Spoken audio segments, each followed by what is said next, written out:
How is everybody today? Pete here at Spawn Fly Fish, and it is time to tie a fly.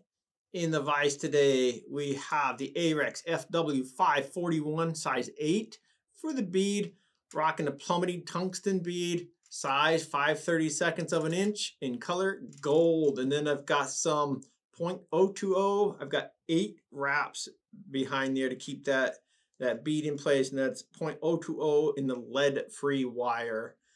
And let's get some thread going, and then I'll begin my spiel here, or my yapping if you're willing to listen. And what we're going to tie today is essentially a soft hackle.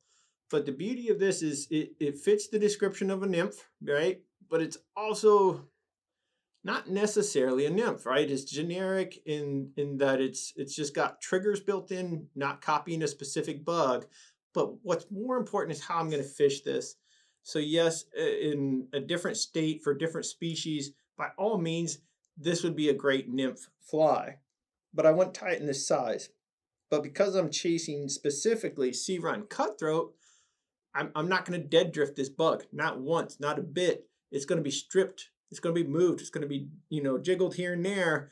And so for that reason, even though it's a nymph hook and all this, and I'm going to fish it as though it were a streamer. So keep that in mind as we tie this.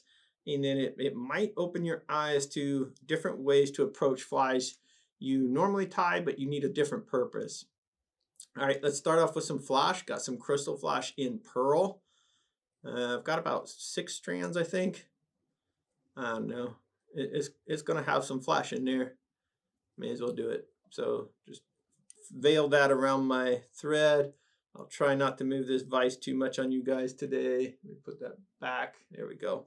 All right, so now just simply get a couple wraps to secure down. And there's our flash element. We're going to have flash sort of for the body. So there's going to be a lot of visibility in this fly, if you will.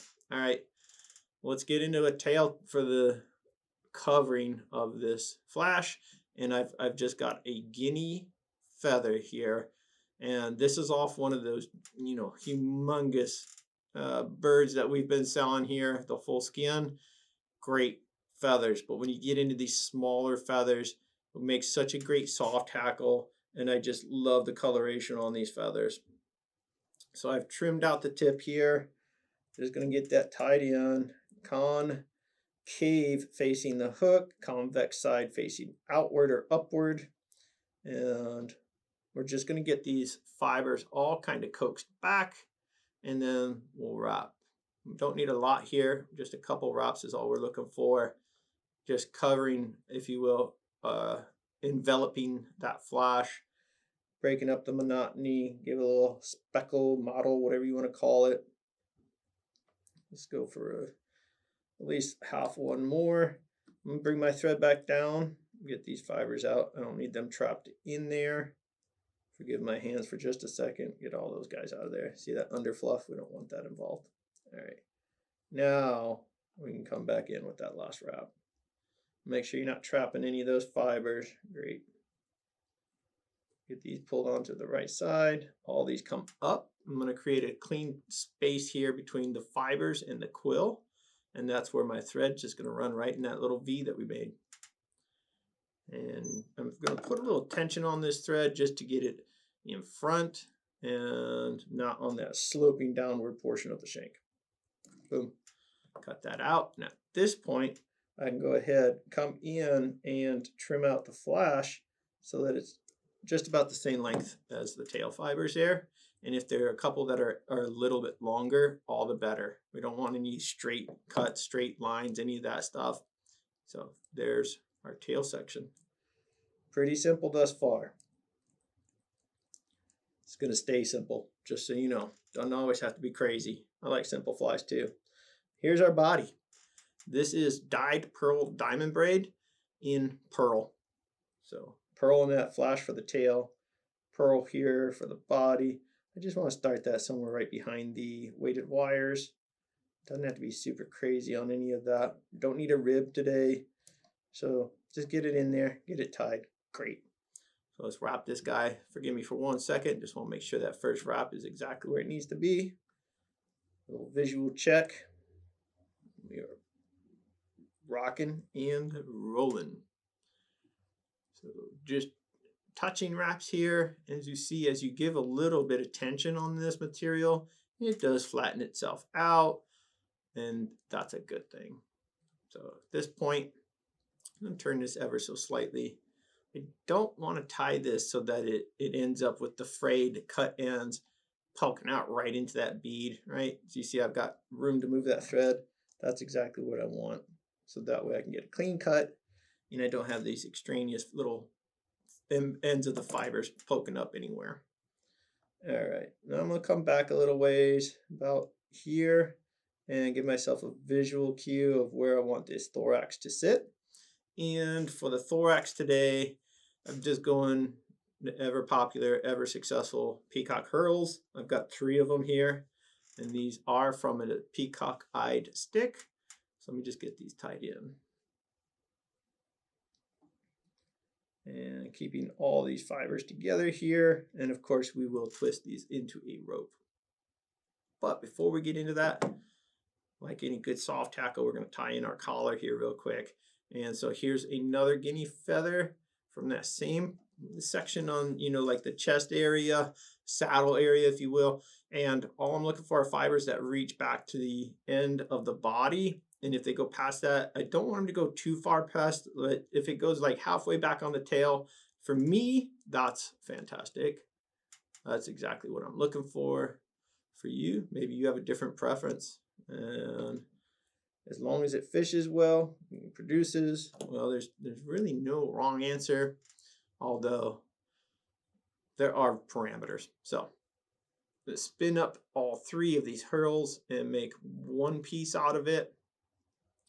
And now we can just simply start to wrap all this beautiful peacock up.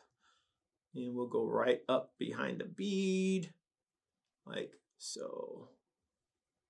Yahtzee. Get all that tied off and secured. And then you can, of course, trim out the excess of that peacock. And at this point, I do want to bring that feather back so that I can get at least one wrap in front so I don't trap any fibers as I begin to wrap the collar. And then, of course, at this point, get those fibers all moving back. I haven't trimmed it out. I'm not peeling one side today, just going as is. And there we go.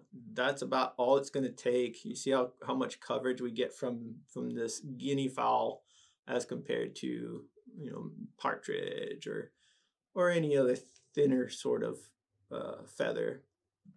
All right, and that's exactly where I want it. I've got that space once again between the fibers and the quill, and that's where that thread sits. One in front for good measure. Now I can securely trim that out, and that's it. There's our soft hackle wannabe nymph fly that we're going to treat like a small streamer. And whip finish this guy. I really like the look of this fly. Again, a little flash in the back, grab some attention, a lot of flash in that body. So when this all closes down, of course, that body's still going to clearly show through. And there we go. Cut out that thread. Let's throw a little bit of head cement on here. And today, like always, I've got some Loon hardhead clear. And I'm just going to very quickly coat all these thread wraps. Protect all that hard work that we put into these flies, right? Don't need that to come apart on the first fish, and not much worse than that. So by all means, tie the fly well, and then once you're done tying it well to the best of your ability, add that little bit of insurance and cover those thread wraps with some sort of head cement. You'll be glad you did. All right, and there we have it. The soft hackle nymph that becomes a streamer, and boy, that's going to catch a lot of fish. Hope you guys had fun with this. I sure did. If you liked it, by all means, please hit the like button, hit that subscribe button, and we will see all of you on the water.